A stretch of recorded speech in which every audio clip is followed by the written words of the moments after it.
not possible for us to have a phased approach in implementing the subsidy?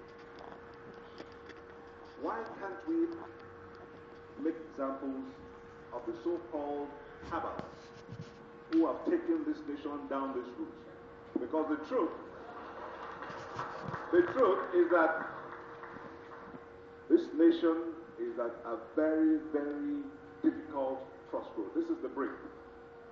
And the numbers that have been shown to so many people portend a very dangerous signal for the future of this country. So if we're going to do this, why is it so difficult for us to have a breakdown of the palliatives, the actual tangible things that Nigerians will see? And how are you going to help the people who will suffer this most with regard to the palliative measures, the social disorder that will envelop them when this subsidy is removed? Thank you.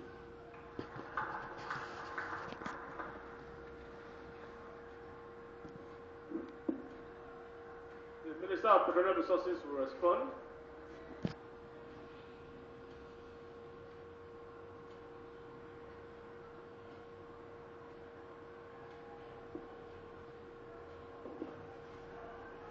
Thank you. Like we said earlier, government headed by the Vice President and a special committee has been working quite hard for the last few weeks to try and come up with a in-depth cross-section of palliatives. Well, we don't like the word palliatives. I think regulatory benefits would be a better way to put it. And they spanned the areas of, as was mentioned before, maternal and child health services, public works, women and youth employment programs, urban mass transit schemes, some of which Comrade Ben Bruce was mentioning, actually fell under the areas that were delineated for the urban mass transit schemes, such as provision of zero-interest loans to establish transport operators and others for procurement of vehicles, etc., etc. That is in addition to what he said.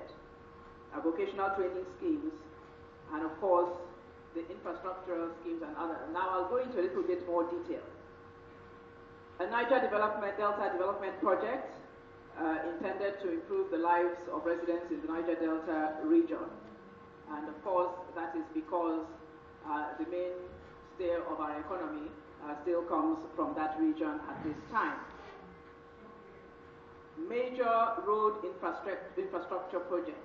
Some of them are under the Niger Delta scheme, such as the Warri, Kayama, Port Harcourt, and East-West roads.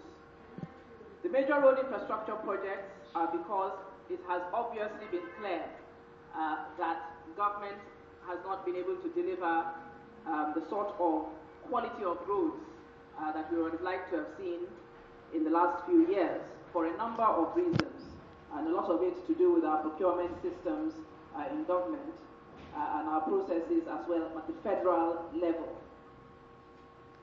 So a list of major roads was brought up, and these are roads that are critical to taking Nigerians from one part of the country to the other, starting of course with the infamous Benin-Orange-Shagamu road, for which I was highly lambasted as Minister of Transportation, so I insisted that it must be on this list.